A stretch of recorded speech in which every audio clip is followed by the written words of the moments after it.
The topic today we're looking at is China's Western horizon, Beijing and the new geopolitics of Eurasia.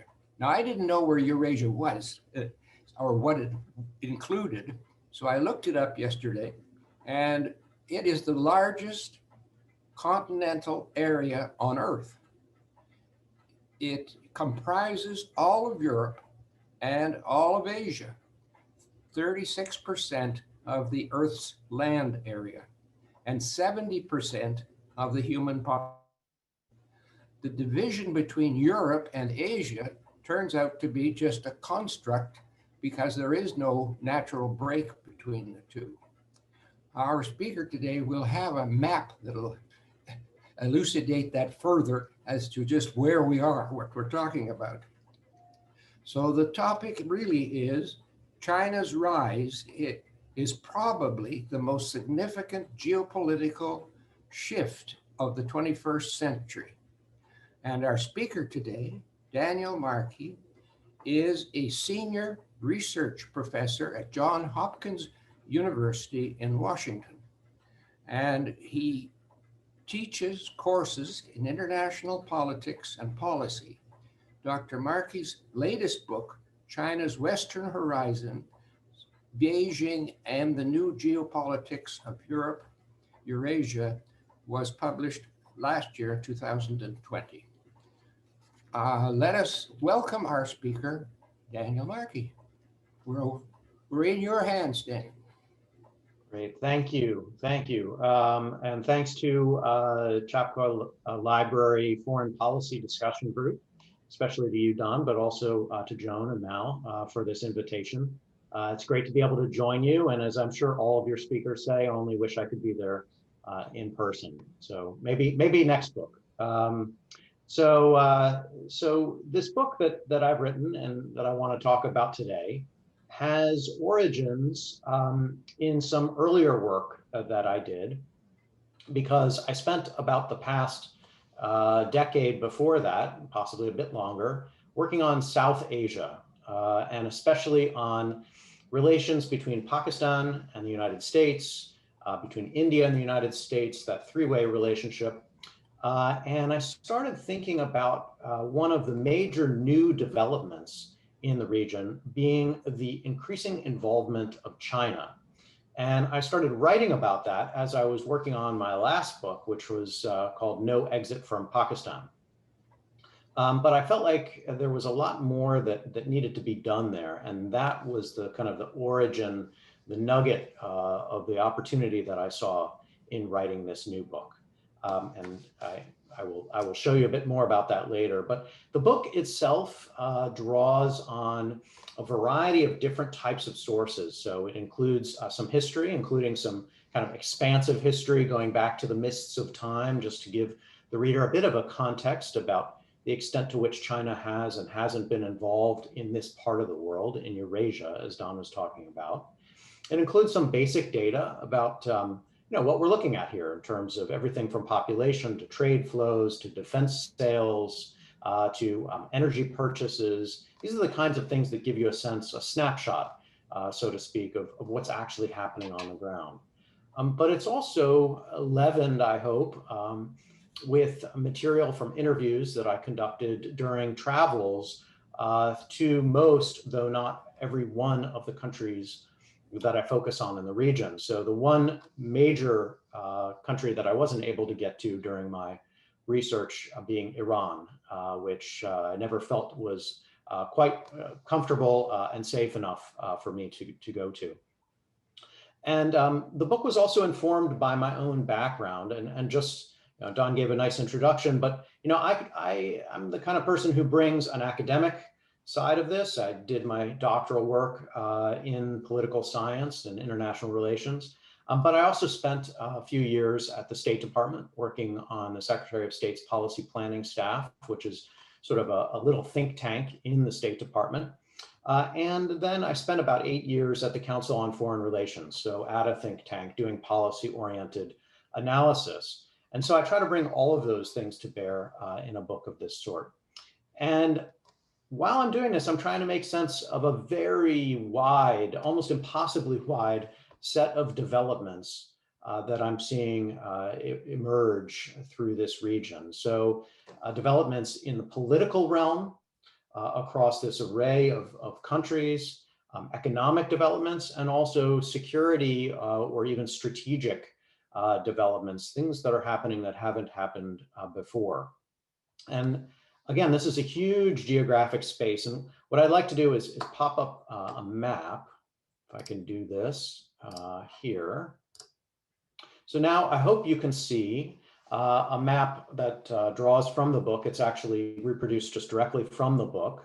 That includes, it should give you a sense as to the span of territory that I'm trying to discuss in this project. So everything from basically China's eastern coast along the Pacific, all the way, you can see, to the Mediterranean Sea, north to Russia, south to Sri Lanka.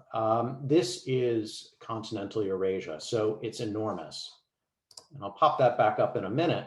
But what I wanted readers to begin to understand from a book of this sort is not just that this is a big space, but the connections that are emerging across this space, driven in part by China's greater involvement in nearly every country in this region, but in part by longer term developments having to do with trade, and particularly the sale of energy, of hydrocarbon energy, oil and gas, from the westernmost side of this territory, that is parts of the Middle East and north to Central Asia, eastward to China, Japan, Korea, and elsewhere in East Asia. So these connections are evolving in important new ways. And I think that some of you are probably following bits and pieces of this, but this book is an attempt to pull it together smartly. And so the book opens with a story of a new Pakistani seaport called Gwadar, Gwadar. And if I can pop that map back up again, I can point it out here. It's right along the Arabian Sea coast, Pakistan's southern coast. It is to the west of Karachi, Pakistan's other major port. And you can see that it is to the east of what we think of as the Middle East, of Iran, Saudi Arabia, of the Persian Gulf. And so in all of those ways, it is seen as a potentially strategic location. So Waterport is a new deep sea port. And the story I found to be quite interesting because it was a port that didn't exist really in anything but for small fisher folk who live in the area until January of the year 2000. And at that time, then President of Pakistan, also military chief and dictator, General Pervez Musharraf, traveled to China. And while he was there, he asked the then Chinese leadership for financing and technical assistance to build this deep sea port. And this is an important story that was related to me first by a Chinese diplomat and subsequently confirmed by other sources. It's an important story because it places the impulse to build this port clearly on Musharraf or the Pakistani side. They were the ones who believed that building a port in this location would be strategically valuable to them. And the immediate reaction from the Chinese side was one of surprise. Effectively, why would you want us to build this port? What would be the utility of this port? This port is unconnected to most of the rest of Pakistan or anywhere in the continent by roads or rails, high-speed networks of any sort. And it doesn't seem like there's a commercial rationale for it. So the Chinese side immediately sent junior diplomats scurrying after the Pakistani delegation to say, are you serious? Do you really want this port? And the Pakistani response was, yes, absolutely, we are serious. Now, Musharraf, who I had a chance to interview briefly years later, explained that the rationale on his part, and I can pop the map back up again. The rationale on his part had to do with India, principally, with which Pakistan has long been in conflict, And he perceived that by having a port, a new deep sea port like Gwadar, he would be able to do at least two different things. He would, one, be able to escape from the possibility of an easy Indian blockade of Karachi seaport if they were in a new war with India. And two, he thought that potentially Pakistan could place greater pressure on Indian shipping and access to the Persian Gulf, where India was receiving a significant share of its energy resources. And three, he also thought that by having China's backing clearly and publicly for a project like this, that would demonstrate Chinese support for Pakistan. Not a small thing to have a major neighbor backing you against your enormous neighbor to the south in India. So for all of these reasons, Pakistan sought this seaport. At the same time, there was a question of using this port as a potential means to develop parts of Pakistan in Balochistan, this province where Gwadar port is located, that is terribly underdeveloped and which has been the site of an active separatist movement basically since Pakistan's founding. So Musharraf also saw potential development possibility there. Now, I use this story in the book because I see it as evidence of what I call local actor agency. That is, this was a port that Pakistan wanted, the local actor wanted for its own purposes. It's also revealing because although Pakistan did get a yes out of the Chinese side, and they did go ahead and start building it, that building process was hindered and stymied, made much more difficult by other local realities. Because as I said, the locals living around Gwadar Seaport, the Baloch people, were not entirely in favor of it. They, in fact, saw it as an encroachment on their traditional areas. And because there was an active separatist movement, including a terrorist faction, there were a number of attacks on the port. And it did not get off to a terribly quick start. In fact, at certain points along the way, over the subsequent decade, the Chinese effectively gave up and backed out and went home. A Singaporean company came in to try to manage the port, but saw little progress there as well. And so what we see in all of this, again, is this importance of the local, of the Pakistani factor in all of this. Simultaneously, though, what we see is also a story of Chinese opportunism. The Chinese didn't appreciate at the outset that this seaport would have any particular value to them. As I say, they were skeptical and dubious of that when they first heard it from Musharraf. But over time, they came to appreciate that this port might offer some strategic benefits and commercial benefits to them as well. And so again, putting the map back up, we can see that Pakistan provides an overland route, although a difficult one, from China's western territories, including Tibet and Xinjiang, across the mountain range, down south to the Arabian Sea. And you can see that this is not an easy passage because, of course, you have the Himalayan mountains around here in the way, but it is a possible one. There is a highway that links the two countries built by China decades ago through Pakistan down south, either to Karachi or to Gwadar. So there is a strategic rationale for China as well. And in its opportunistic approach to the region, it began to appreciate this. And over time, it was willing to pick the project back up again. And by about 2015, announced it as a part of a broader set of a package called the China-Pakistan Economic Corridor that China would invest tens of billions of dollars in to support efforts of infrastructure investment, energy investment, and the investment in the completion of this port finally along the Arabian Sea. Now, what this story as a sum total tells is the interactive effects of local interests, whether they're Pakistani national interests or separatist interests on the ground, and Chinese interests, and how they fuse together to actually create political outcomes. And I tell the story at the beginning of the book because it's a story that repeats itself, but with very different particulars, different details across this broad region of continental Eurasia. So China is the big news story, as all of us are hearing on the front pages of the newspaper and in the news every night. in Eurasia as it is elsewhere across the world. But how its rise, how its greater involvement in the region will actually play out has to do with local interests, local ambitions, and local politics and economics, and not something that China has complete control of. So China does not act in a vacuum. And the punchline, the policy punchline, is that for US policymakers, we ought not to devote our attention simply to asking questions about what China wants or what China is up to, but we also need to understand the developments of this wider region. And I'll get back to that at the end of the talk today.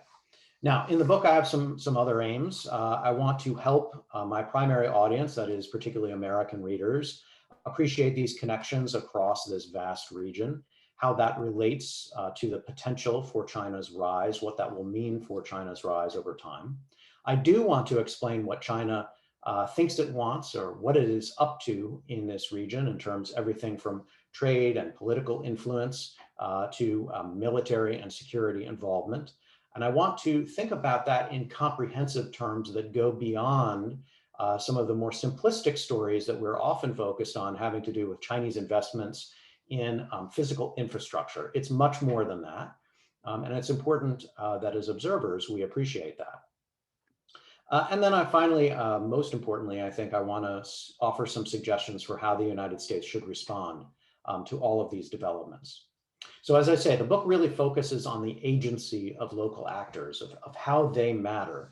And there are three main regions that I focus on in the book. So coming back to that map, I focus first on the region of South Asia, principally Pakistan and India here, also including Afghanistan and some of the smaller countries, Sri Lanka, Bangladesh, Nepal. I focus secondarily on Central Asia to the north and west of South Asia, which includes a principal focus on Kazakhstan, but an extensive discussion of Russia as well, and also some of the other what we call the stands, Uzbekistan, Turkmenistan, Tajikistan, and Kyrgyzstan. And then finally, the book focuses on the broader Middle East to include principally Saudi Arabia and Iran. And what you can see is when you put these regions together, and if you were to include Russia, which I often do, you're talking about a vast territory that extends all the way to the Mediterranean and to the doorstep, the eastern doorstep of Western Europe. So a huge and important region. All right, and I do this because it is such a huge place.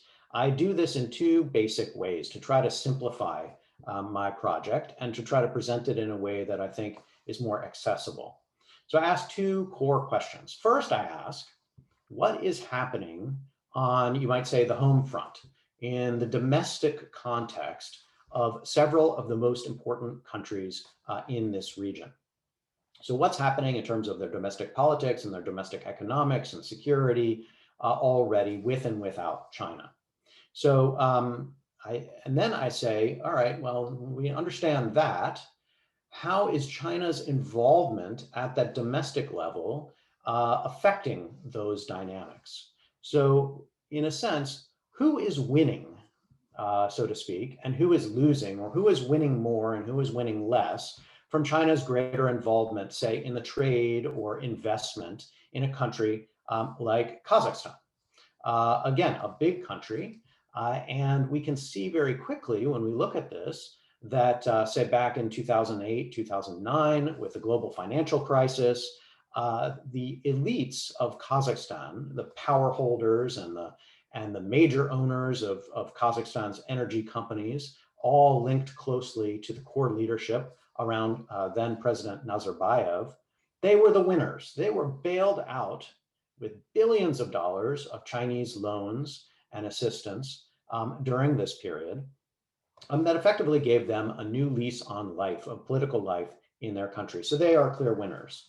But we also see that there are potential losers, and that the cleavages between the winners and the losers may be exacerbated by China's involvement. So coming back to the Pakistani story I told, we have to think about the Baloch separatists who see themselves as clear losers from China's investment in their part of Pakistan. because they are being forced off traditional lands, out of traditional fishing grounds, and they are not benefiting, if we look at the numbers, they are not benefiting from the investment that's actually coming in on the ground. To the contrary, we're seeing Chinese workers coming in, and also Pakistani workers and engineers coming from the rest of the country to benefit from the opportunities presented by Chinese investments and Chinese involvement.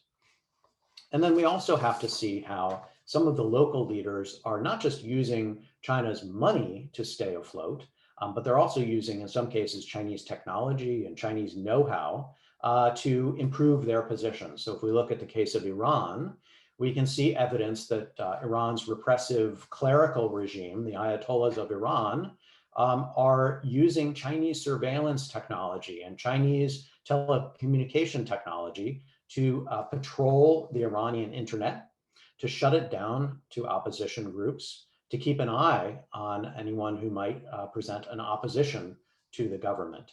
And they're learning to do this hand in hand with Chinese authorities. So in each case, what we see is local dynamics. What's happening inside these countries is affecting what they want from China, what they get from China, how they use it, how they perceive China. And then as a consequence, it's creating opportunities. And in some cases, it's creating barriers to further Chinese involvement in their states. Okay, so that's the first set of questions I asked, the domestic political economy. The second set of questions has to do with what's happening between different states in each one of these regions. And again, I try to make some simplifying assumptions here and break down this large region into smaller pieces, as I say, to South Asia, Central Asia, and the Middle East. But in some parts of this region, states see China as an essential partner in their efforts to compete against their neighbors and to prosecute whether wars or competitions, arms races that they otherwise might have trouble continuing. In some cases, they even see China as a useful resource to withstanding outside pressure from larger countries, to include the United States or Russia. And other countries in the region simultaneously see China as a potential threat to their security interests or to these competitive dynamics. So if we look at each of these regions in turn, so for instance, if we look at South Asia, we see that China itself actually has interests in both Pakistan, which has been a long friend over decades, but where it has some degree of investment and trade, but China also has deep interests in India, particularly trade, but also the possibility of investment in a relatively rapidly growing country, an enormous population, where China would stand to gain economically if it has greater involvement. So China has equities in both of these two countries, but of course, as many of you, I assume, already know, India and Pakistan have been at each other's throats, or at least in a cold peace at best, throughout their modern history. And by China's getting more involved in Pakistan, as I mentioned earlier, in this China-Pakistan economic corridor, to the tune of tens of billions of dollars of investment in Pakistan, that has, I think, emboldened Pakistani leaders who, like then General Musharraf, but now several generations later, appreciate that having China in their court makes them considerably more immune or insulated from India's pressure, and emboldens them to stand up to India in ways that they might not otherwise do. Simultaneously, I think, has led India to feel threatened by the combination both of a hostile Pakistan on one border and what they perceive to be Pakistan-friendly China on another border. And what we have seen just over the past 5 years in terms of consequences has not been pretty. A rekindling of those tensions between India and Pakistan. There's daily shelling across their border, artillery shelling, and a number of near wars, or at least military crises over recent years. And we have also seen increased tensions between India and China.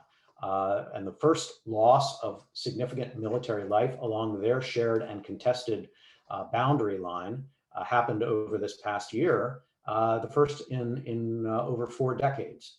And so the situation in the region by China getting more involved with Pakistan, I think, is something we cannot disentangle from the rising potential for crisis and conflict in this region. And so while there was the potential, or there's this hypothetical possibility that greater Chinese involvement in the region would be stabilizing, given that it has interests in both countries, it actually seems to have been destabilizing and tricky to manage. In Central Asia, shifting now northward from South Asia to places like Kazakhstan, where I focus on a great deal and where I had a chance to travel for this project, we also see China has mixed interests. We can see that it's eager to court the energy-rich countries like Kazakhstan to buy their gas in considerable quantities, gas and oil, but it's also worried, Beijing is also worried about not too much throwing off a traditional and increasingly cooperative relationship with Russia. And Russia, for at least 300 plus years, has been the dominant external player or power in Central Asia. And of course, during the Soviet era, all of this was under, this Central Asia was under Soviet control. So this was a part of the Soviet Union. And so the question is, how will, as China gets more involved in this region, and Russia, at least economically, doesn't have the wherewithal to compete against China in these ways, how will they divide their involvement? How will they find a balancing act between the two of them? And what we've seen so far is that Russia has continued to be the security provider. It's had closer security ties with most of the countries in the region, while China has been the principal economic partner. And in shorthand, people of the region often will describe Russia as the gun or the sword, and China as the purse, meaning the provider of resources of money. And the question is whether this division of labor can persist, because what we are already seeing is China is increasingly involved in things like arms sales and security and intelligence cooperation with each of the, or a number of the Central Asian countries. Its economy has vastly outpaced the Russian economy, so it's the dominant external economic partner for all of these countries. And the question is whether Moscow over time, who right now is eager to embrace China, in part because it is so angry and frustrated and fearful of the West, and particularly the United States, so that competition is driving it into Chinese arms, whether that can persist, or whether at some point leaders in Moscow will wake up and appreciate that their Central Asia, an area of their traditional dominance, has fallen into Chinese hands effectively. The balancing act for the smaller countries of the region, some of them not so small, like Kazakhstan, at least in terms of geography, the balancing act between Russia and China will get ever trickier, but they will have every reason to try to play one off against the other. And that is precisely what we're seeing. So the opportunities in this region as well are driven by local interests, local aspirations, in the context of a rising Chinese power and a reaction, in this case, principally from Russia. Now shifting to the last region, the Middle East, that I cover. And here, China is relatively new to the geopolitics of the Middle East, which of course, as all of you know, are incredibly bloody and messy and difficult. But China finds itself in an enviable position because it's being courted by the principal players of the region, all of whom, the two that I focus on most heavily, Iran on the one hand, and Saudi Arabia and its Gulf partners on the other, are major energy exporters. Their economies are heavily dependent on the sale of hydrocarbons to other countries, and especially increasingly to China. And so both of them are courting China as a partner, mainly to sell their energy, but also increasingly as they and the rest of the world begin to appreciate that the hydrocarbon economy of the present will be replaced likely by solar and other renewable type of economy of the future. They're looking to diversify their economies, to diversify their capacity at home. And they see China as a potential essential partner in investment, in technology going forward. And so both the Saudis and the Iranians are courting China in these ways. But they're also courting China as well in more sensitive areas, including military technologies. Both the Saudis have purchased nuclear capable missiles from the Chinese on the one hand, so our Saudi partners, and the Iranians are eager to buy Chinese weapons, including a variety of cruise missiles over the years from the Chinese as well. And for Iran especially, which has looked to try to escape the squeeze of US-sponsored sanctions because of its nuclear program, China has been an essential external partner. So China's in this great spot because without breaking a serious sweat, it's had the luxury to not even have to choose between Saudi Arabia and Iran to come into the Middle East and to be courted on all sides, but recognize again that this is driven by local dynamics of competition in the region, their relations with one another and with the West, with the United States in particular, more than just China's involvement or a Chinese strategy for greater involvement in the region. And so as we think about these localized interests, I think we ought to step back and appreciate that China is facing a not terribly surprising situation. Of course, you know, we sometimes think only about what does China want or what is China doing, but the reality is China faces a world that is complicated and difficult in the same way as other great powers have throughout history, including the United States. And China needs to appreciate this. We need to appreciate this. Otherwise, we will miss what is the real story, what is happening on the ground. Now, how does this add up? Shifting gears now as I try to wrap up, how does this add up for the United States?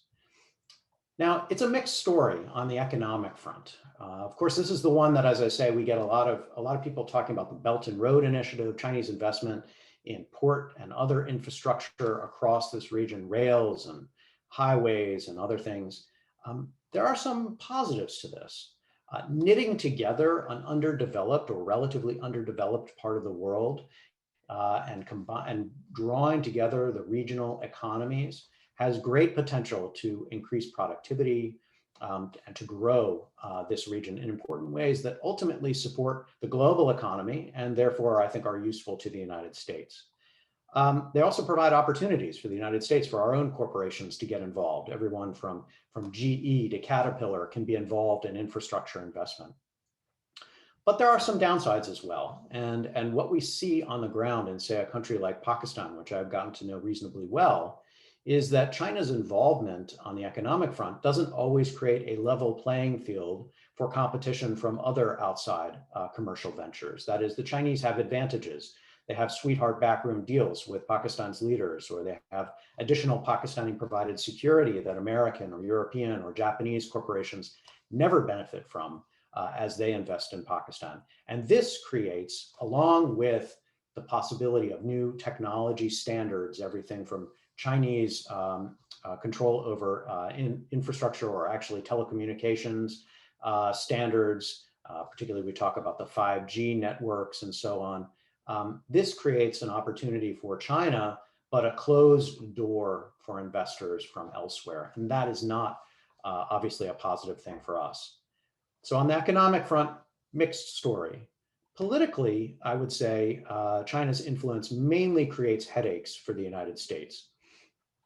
Reformers, Democrat and others throughout the region find it particularly difficult to push back against autocratic leaders. Remember, this is a part of the world that hasn't seen great successes in terms of the expansion of democracy or democratic practices. And with China's involvement, I think we have every reason to appreciate that this will only get harder. As I say, the Chinese have supported regimes, including, say, the Iranian regime, looking to repress their own populations, as the Chinese do to dissidents at home. I believe this is only likely to get worse. And so for anyone who champions human rights, liberal values, or democratic practices, this region will have greater trouble, not less, moving forward. And then on the security front, this is generally a bad news story, at least from my perspective. China's involvement has not led, at least so far, and may not, is unlikely to lead to greater security or peace and stability across this region. As China gets more involved in Pakistan, it doesn't bring peace with India. As it gets more involved with Kazakhstan, It doesn't reduce tensions or potential tensions with Russia. And as it gets more involved in Iran, it gives new life to the competition between Iran and Saudi Arabia. So in all of these cases, existing regional tensions seem likely to persist and possibly be exacerbated by China's involvement. While at the same time, China is finding that by building out both the physical infrastructure and its liaison relationships with the security and military services and intelligence services of the region, it is improving its own capacity to extend its own military reach across this region, all the way, as I said at the outset, to Europe's doorstep, which over the long term poses a potential strategic problem for the United States. Let me say what I think we ought to do about all of this in the briefest possible terms. From a US perspective, I'm concerned first, as I've said, that we're too focused on what China is up to and not focused enough on what's happening on the ground. And I recommend what I describe as a selective and differentiated approach for the United States to take to this region. Selective, by that I mean, continental Eurasia is huge. We cannot be, given our limited resources, involved in all parts of this region, and we need to place priorities.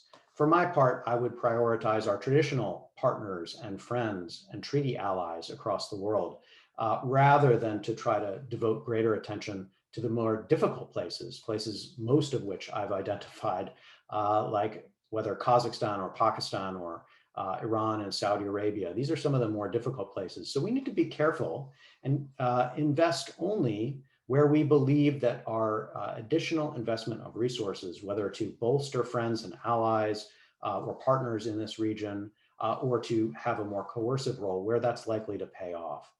And we also probably need to be open to the possibility of at least tactical cooperation with even the Chinese in some of these places to put our global competition with China on hold in certain instances, particularly if we're worried about the potential for, say, war between India and Pakistan, or we would like to bring about a lasting peace in Afghanistan.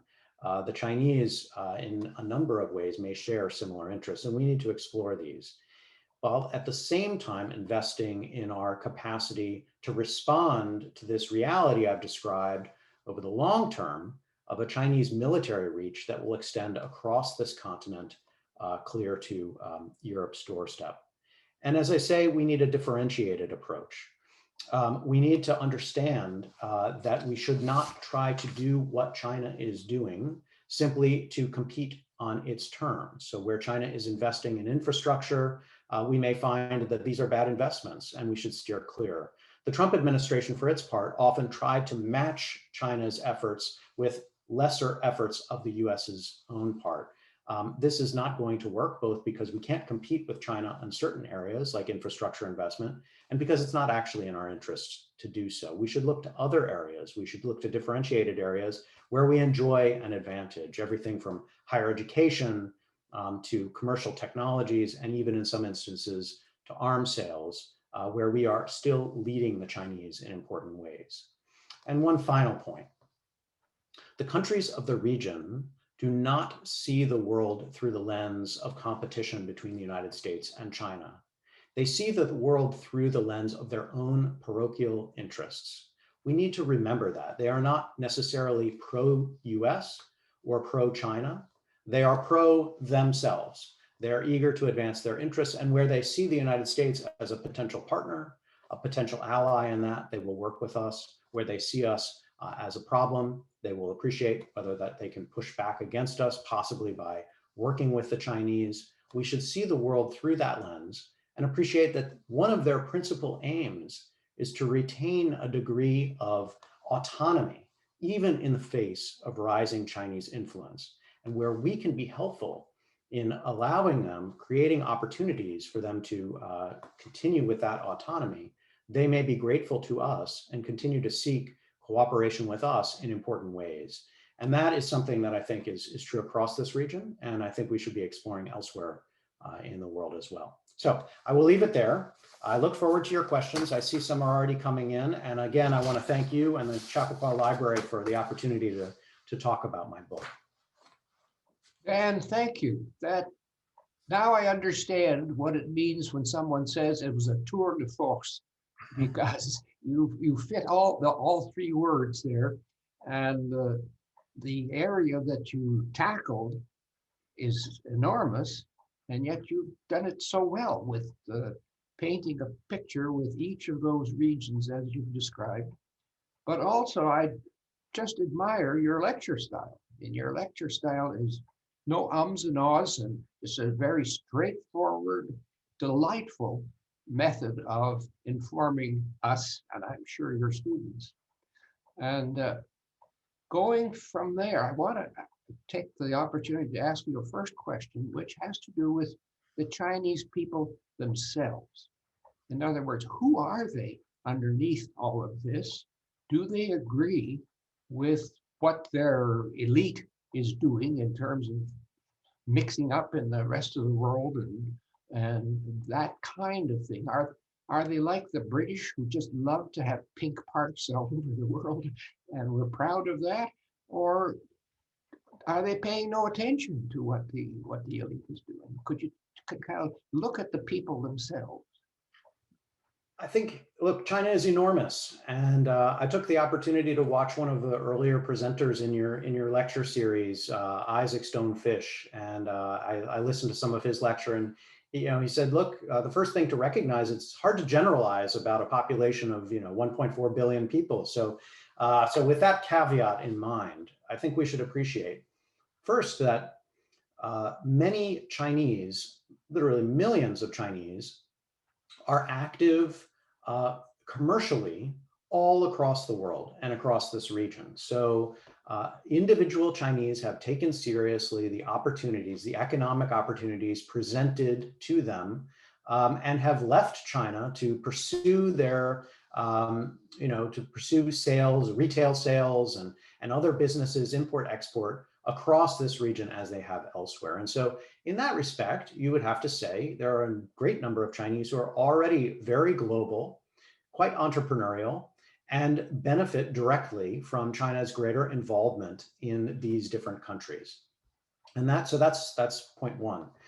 Point two would be that many Chinese at home watching now President Xi Jinping suggest that China should play a greater role on the global stage are quite eager and enthusiastic about the notion that finally China will stand up and become a great nation once again. And there is a significant degree that we should not underestimate of Chinese nationalism and of a desire to play a global role among, yes, regular Chinese who are watching this, many of whom are too young to remember the world before China was increasingly wealthy and capable of bringing itself to other parts of the world, and only understand a world in which China is a great economic power and wish to translate that economic power into political and, yes, even military power.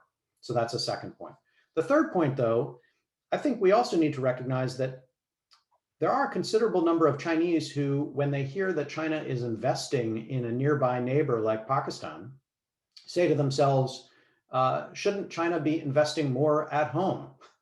In the same way as many Americans ask about our overseas exploits and wonder whether the millions or billions of dollars that might be spent in another country could be better spent on schools or roads or health back at home. And so the Chinese leadership is contending with these competing interests and influences as it goes out to other parts of the world. And President Xi Jinping, as I point out in the book, is really taking an enormous new step, and one might say something of a political gamble, in his Belt and Road Initiative, which is really, if you look at it, a vision for China's greater role all across the world in every facet of human activity. So everything from physically being present and economically being present to being involved in the digital Silk Road and the space Silk Road and the Arctic Silk Road. So in other words, China will be everywhere and will be a great power, even a superpower. And that is a political risk that he seems willing to take, and he's put his name to it. So I think we should take him at his word that this is happening. And of course, the limits of average Chinese want and how that affects their leaders are significantly greater than what average Americans want and how that affects our leaders. This is a totalitarian communist one-party system that increasingly brooks no dissent. So as long as Xi Jinping is in power and the Communist Party is in power, we should anticipate more of the same. So there's no chance of the population rising up and doing other than following under the control of the Communist Party and all the surveillance that's going on. That, from what you're saying, they seem to be involved themselves in supporting what's going on. Look, I think there's always been first of all, there is always the possibility that a regime like this could fall.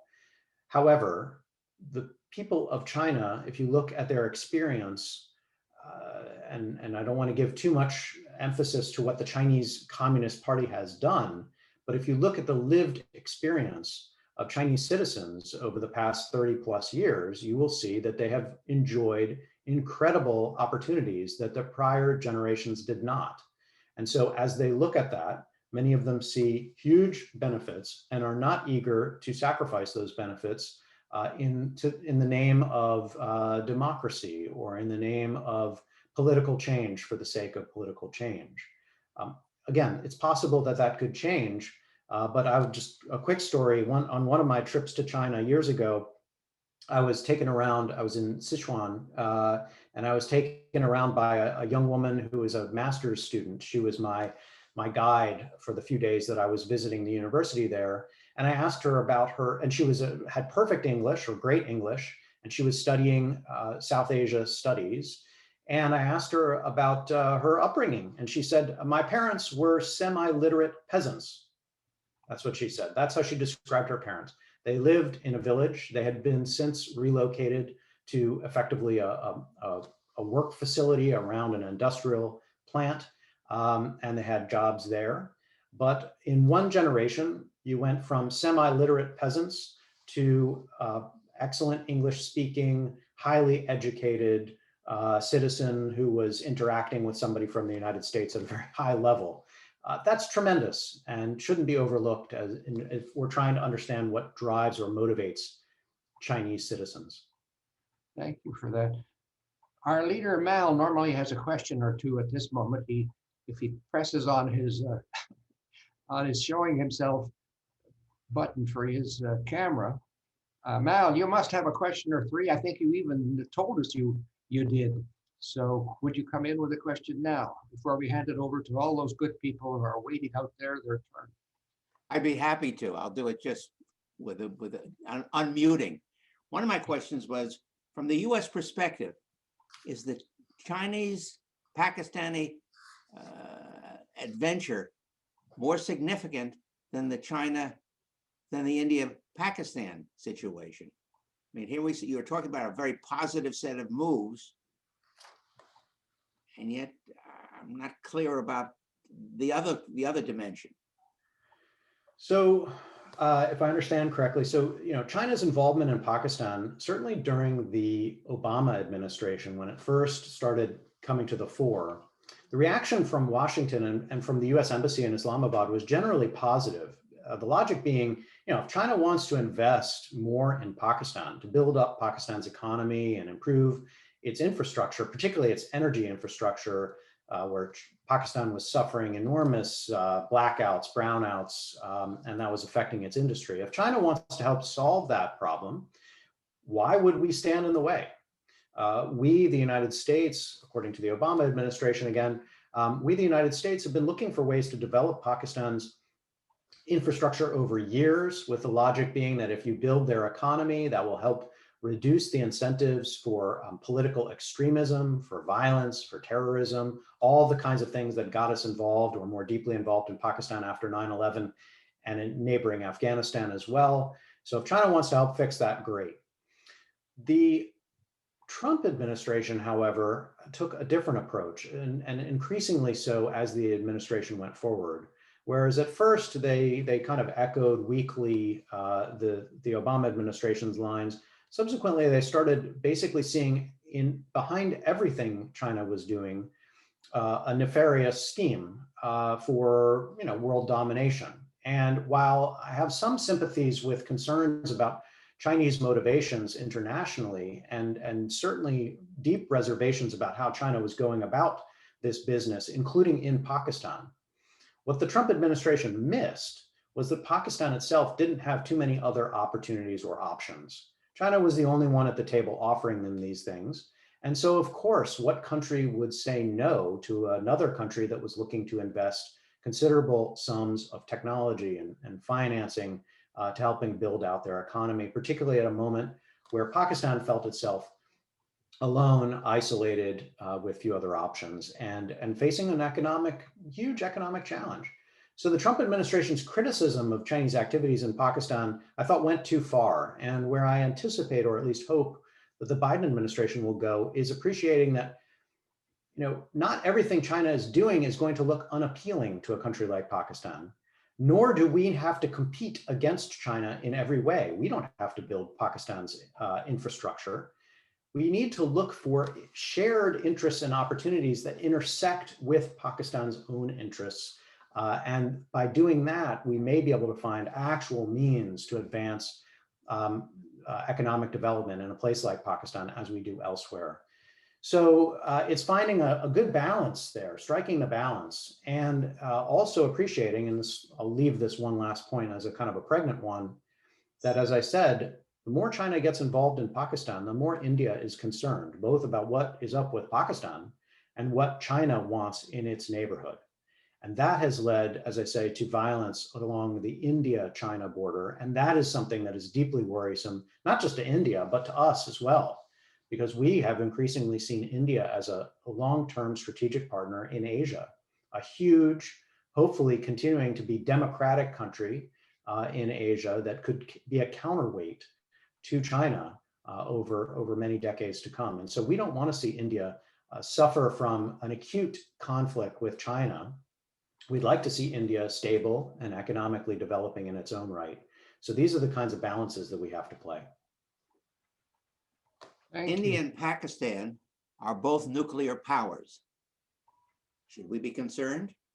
Absolutely. One of the things that I would like to see, again, a Biden administration, I would hope that its incoming senior officials, one of the first things that they would do is run a series of at least tabletop exercises, if not outright contingency planning games about what would happen if we see another India-Pakistan crisis.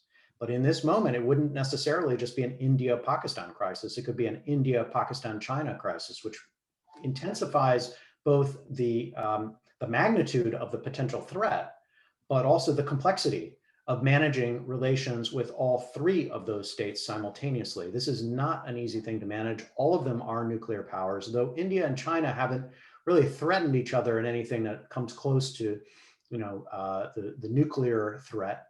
India and Pakistan have, and violence along their border has gone up over the past couple of years, as it has along the India-China border. So this is one of the top concerns that I would think a Biden administration should have. Well, I'd like to ask a question on behalf of Joyce Lannert, who looks and says that China is doing more than just Eurasia, and says China has an extensive outreach in Africa as well.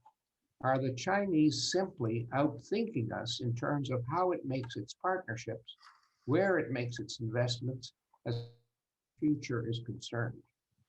We seem to be never consistent given the changes in administration after elections. That is obvious between Trump and Biden, for example. Could you answer Joyce Lannert's question, please? Absolutely. On this point about consistency, look, in my lifetime, I've never seen such inconsistency as we've seen over the past 4 years. I would like to hope that remarkable inconsistency is unusual and not repeated. That's a hope. We'll see how our own politics play out. That's a topic for another conversation. However, it's a reasonable hope, if only because the relative consistency that characterized U.S. international policy, the so-called Cold War consensus that spanned over decades, though it admitted tremendous debates within the policy community and within the American public, that I think anybody who goes, either lived through it or goes back and reads the history would certainly appreciate that the Cold War was not a uncontentious period. But there was a degree of consistency that lasted across different political parties, across different administrations, and across decades. And that, I think, is the kind of consistency that we should be striving for as we contemplate what is also likely to be decades of at least competition, global competition, with a rising and risen China. This isn't the sort of thing that has to be a Cold War. In fact, I hope it is not, but it will be a long-term competition, which will have aspects of Cold War-like thinking about geopolitics and so on. And so I think we do have to begin to find our way toward that new consensus within the American political spectrum. But remember, that didn't happen overnight during the Cold War. And as I say, there was a fair amount of debate that persisted all the way through. So this is a process. This is not something that just happens. I would say that Washington itself has emerged, at least with the Biden administration, with a new consensus that is more hawkish on China than during the Obama administrations, or even the Bush administration before it. And so it's an evolving process.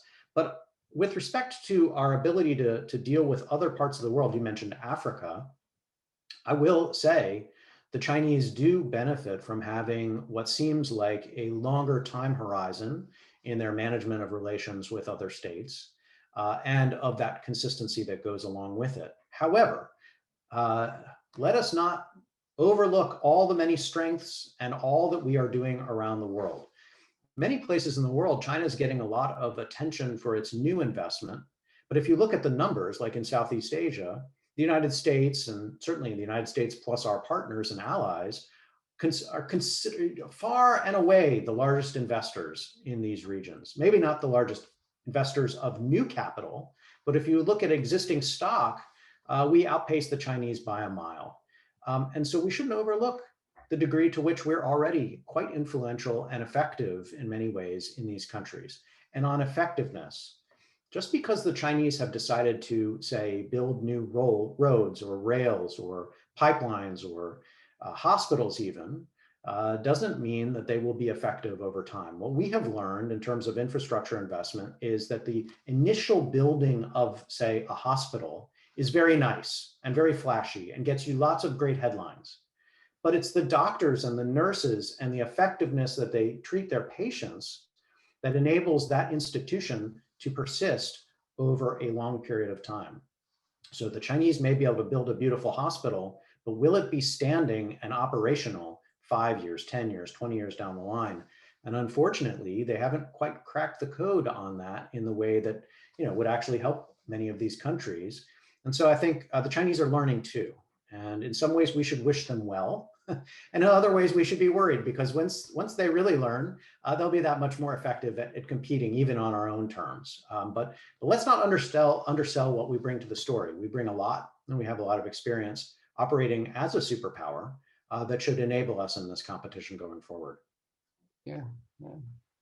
One of us, Tyler Beebe, asked the question, you can probably see there: how does China's punitive treatment of the Uyghurs in Xinjiang affect its relations with Kazakhstan and other Turkish-speaking Asian countries? Great question, and one that is all the more important the more that we see what China is doing in Xinjiang, the repression, the abuses it's committing. As the news comes out, it just looks worse and worse and worse. As the months go by, we have learned not only about these concentration and internment camps of Uyghurs, of Muslims in Xinjiang, and the consequences of these for the local populations, but now we're starting to hear the uglier, even uglier stories of what is the abuses being committed against these people.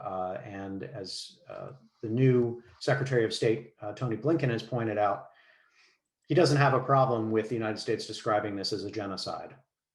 And I think we need to let that sink in. That's not a small observation from a US Secretary of State.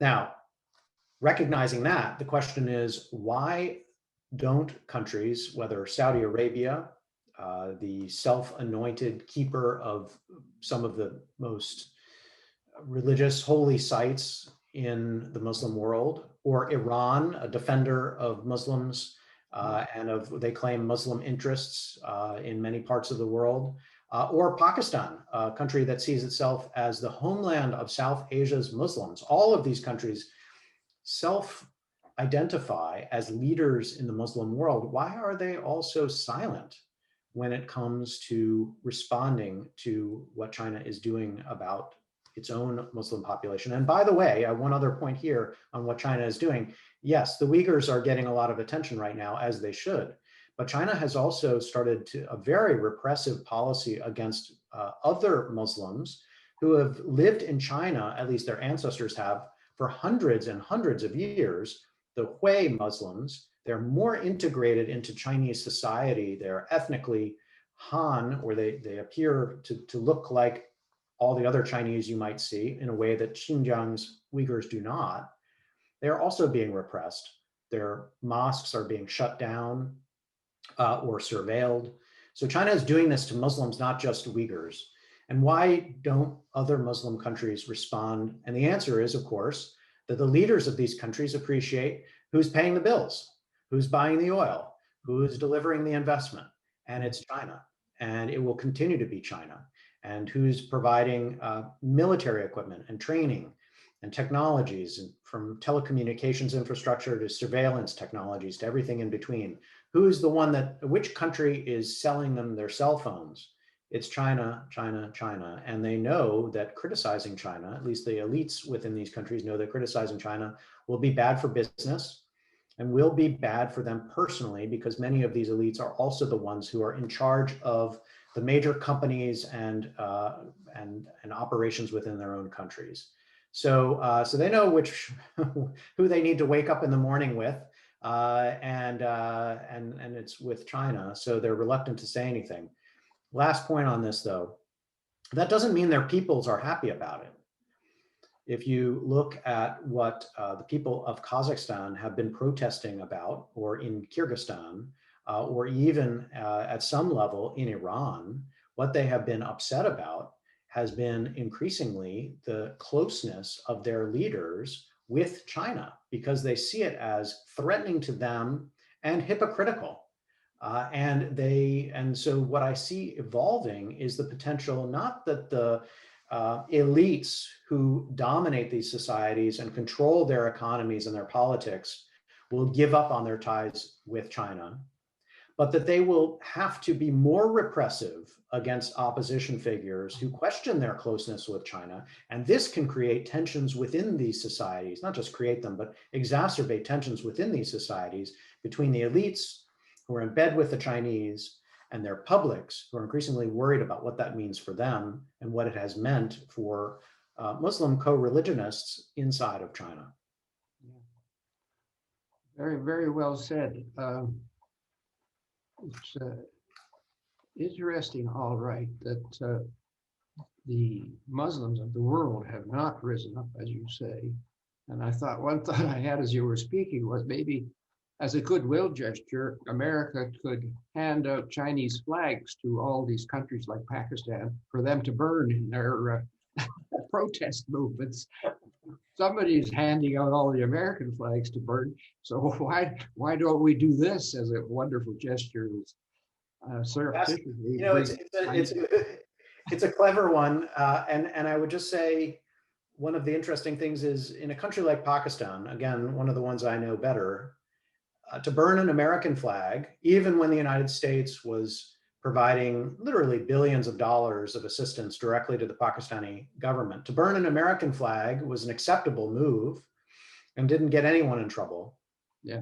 To burn a Chinese flag would be really risking jail time.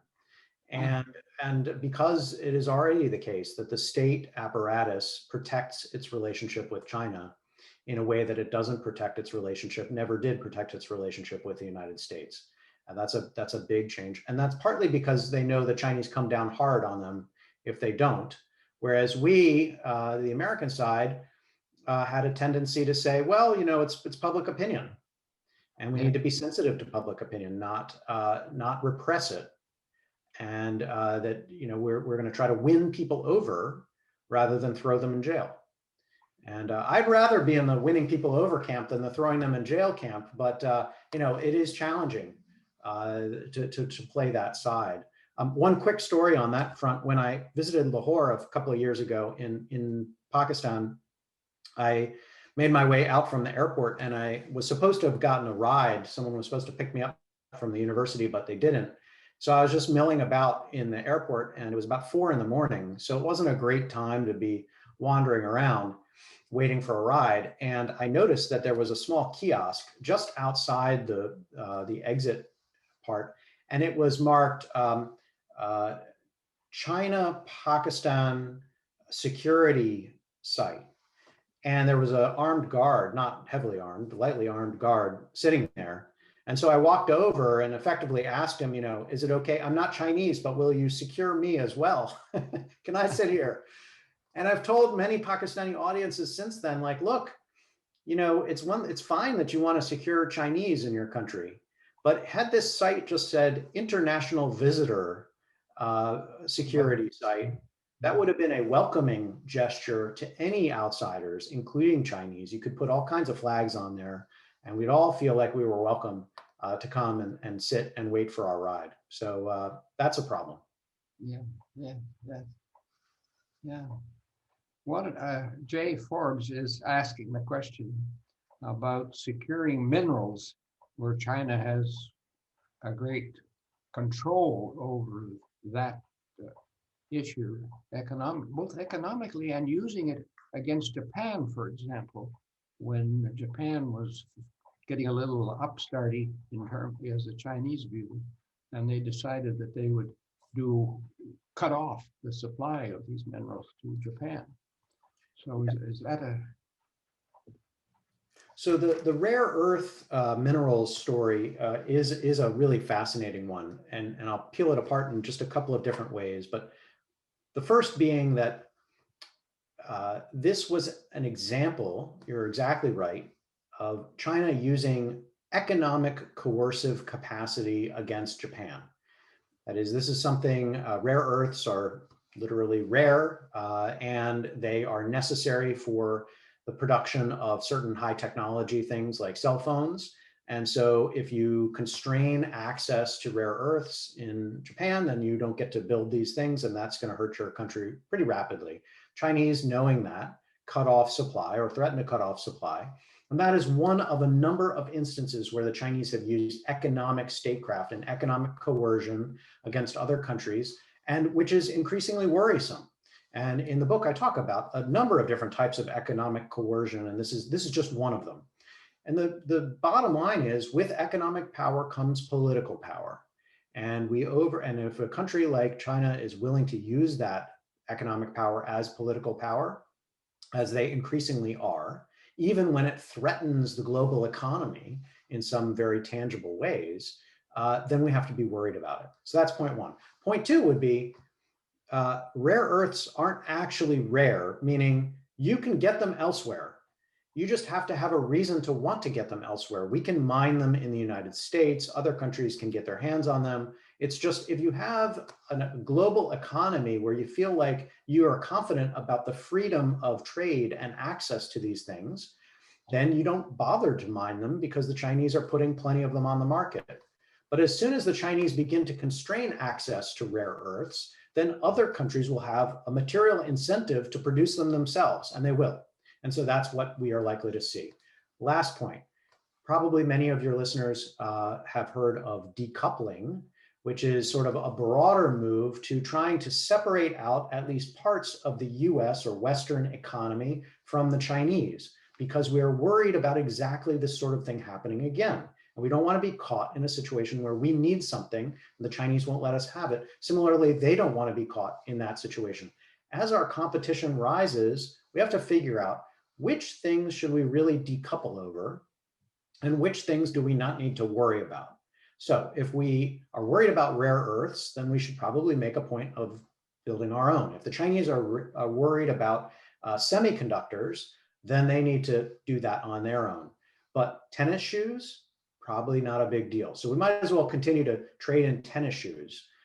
So which are the things, soybeans, are they the kind of thing we need to decouple over, or the kind of thing, wheat, milk, which one? So that's the game that's being played now. And as the Biden administration, I think, takes a much more sophisticated look at the trading relationship with China, part of what they'll be looking at is which things are we really worried about that would constrain our ability to develop our own economy if the Chinese chose to use them as economic tools of coercion in this way, and which things are not. And if we can begin to get a handle on that, which will be a kind of a sliding scale over time, then we'll have a better response to Chinese economic coercion internationally. Well, as you know, of course, the United States is trying the same trick by not allowing China to import some of the microchips from the United States, etc. But that will lead China, of course, to immediately start creating their own, cut off an economic source for the United States in the longer run. So yes, it seems kind of short-sighted to me, given the ability of China to replace these, as you suggest, others might be the minerals. And Don, may I transition from the questions you've just been dealing with from the economic side to a geopolitical one? Because one of the examples we've been told is that the Chinese funded a port, the development of a port in Sri Lanka. Sri Lanka not having the economic capability to deal with it, China apparently in some form or other took over the port.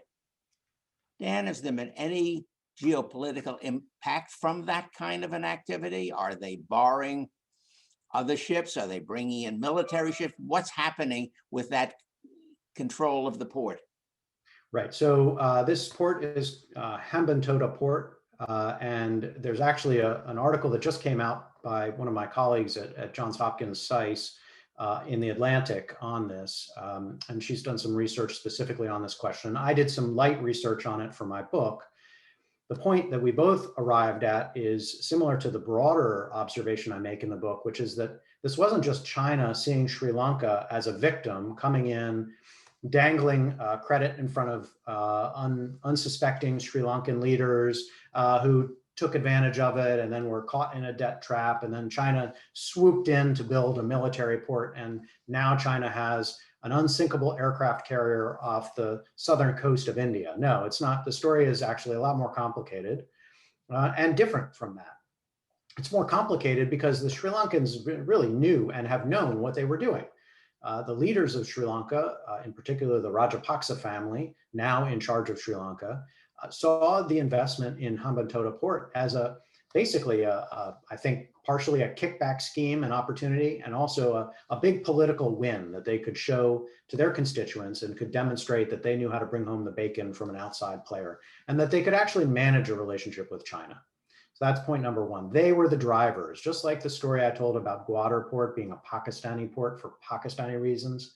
Hambantota Port, so Sri Lankan port for Sri Lankan reasons, that the Chinese have opportunistically found themselves now in a good spot to take advantage of. Now, you asked about this geopolitics. Is it actually of great strategic value to have a potential Chinese port just off of India's coast? On the one hand, you could say, yes, this is a power projection capability. If you're really to build that out, you would have, as I say, an unsinkable aircraft carrier just to the south. But on the other hand, it's very far from China, difficult to defend, right close to India's own defenses, basically almost surrounded by India maritime defenses. In the event of some kind of a conflict, this would be the easiest target in the world for the Indians to attack immediately. It's hard to see that this is a huge strategic opportunity for the Chinese. Now, so in the event of a war. However, the Indians have been unhappy about it and have pushed back about it. And so to answer your broader question, it is seen in India with great skepticism and some concern that the Chinese want to be this involved in their neighborhood. And it's not the only instance of that. Perhaps the more important one is China's investment in the port at Djibouti in North East Africa, where they now have a significant military capable base and port right next to our port and base and other ports and bases. And this is actually seen as more of an example of China planting its military foot and boot well beyond its borders in ways that we have never seen China do before. And so all of these things are happening simultaneously. And I think we need to recognize that China is on the move, and we need to respond appropriately, but not lose our cool over it. Think about the far-flung network of bases that we have all over the world. We're talking about 2 or 3 locations for the Chinese at the moment. Let's not overstate it. Are you willing to open question from Emanuela Habsburg on the relationship with Taiwan? I will, with the caveat that I do not consider myself an expert on Taiwan, but I have been following the story as closely as I can. And I think that people who are watching this are concerned that this is a moment where the leadership in China appears to feel emboldened on the one hand, willing to take risks, and also has felt, certainly up until the Biden administration came in, and we'll see if they change their tune, has felt like they're in the doghouse with Washington, and that perhaps taking risks is worthwhile because they don't see many rewards of opportunity of a better relationship with the United States. And so if you're looking at Taiwan and you're concerned about the kind of the statements, of course, China does see Taiwan as very much a part of China and one that should be reunited with China. And if necessary, reunited by force. And if you look at that and you see what China has made in the way of investments and a capability to do that, which far and away is more than they had 5, 10, or 20 years ago, you can see why the Taiwanese are nervous about this. And when you see what the Chinese have done to, as I said earlier, to repress local populations within China, and now increasingly to go after Hong Kong and to clearly eliminate opposition there, it almost seems like what's the next thing on the agenda would be Taiwan. So I understand why people are quite nervous about that. At the same time, however, this would be an incredibly risky opportunity step for the Chinese to take, a very costly one, would undoubtedly be bloody and difficult as a military operation. So I think the actual chances of seeing it unfold in the near term are quite low, or at least I hope so. And that kind of translates over into Burma at the moment, where China and Russia evidently are vetoing some of the movements that the United Nations would like to make. And so they, again, are apart from the rest of the world's wishes to how to deal with some of these military coups. Yes, and it points to the broader problem, which is worrisome to me, which has been one of the real frustrations that I've had over the past now 2 decades of watching America in the world, in a professional way, is that what we had perceived with the end of the Cold War as the almost inexorable tide of the rise of democracies worldwide has now receded. And the counter surge of illiberal authoritarian regimes, the sense that democracy is not necessarily the wave of the future and is not inevitable, but that perhaps a Chinese model or a repressive regime can be more efficient and effective and can be more lasting and sustainable is one that really upsets me, troubles me about the sort of the direction of global politics, which I wouldn't have foreseen 15 years ago. And I think many of us are in the same boat, but we were also chastened, certainly as Americans, we're chastened by our own efforts to promote democracy in other countries. And we appreciate now, I think more than we ever have, just how seemingly almost impossible that can be in many societies. And so we're reluctant to take on those burdens. But I think we're now in a position where it's more a matter of defending democracies than promoting democracy. And I think defending democracy I believe that defending democracy is an area which is somewhat easier to pursue and that much more urgent going forward. Daniel, you've done good, as we used to say in engineering, and you've not only come to us with a great story and a wonderful expose of all that's going on in Eurasia, and now people are asking you about Africa and other parts of the world, and I want to thank you for that. I am so pleased as well that kind of out of nowhere, out of looking at various articles and whatever on the internet, I landed upon you and invited you to be part of this. And I am so pleased that you, first of all, agreed, and secondly, how you turned out to be perfect. So thank you for that. I'm going to hand you over to Mal, who is much more smooth with words than I am, but that's my feeling. Thank you. Thank you, Don. I appreciate it. And here I thought you had that silver Canadian tongue. Many thanks to our distinguished guest, Professor Daniel Markey.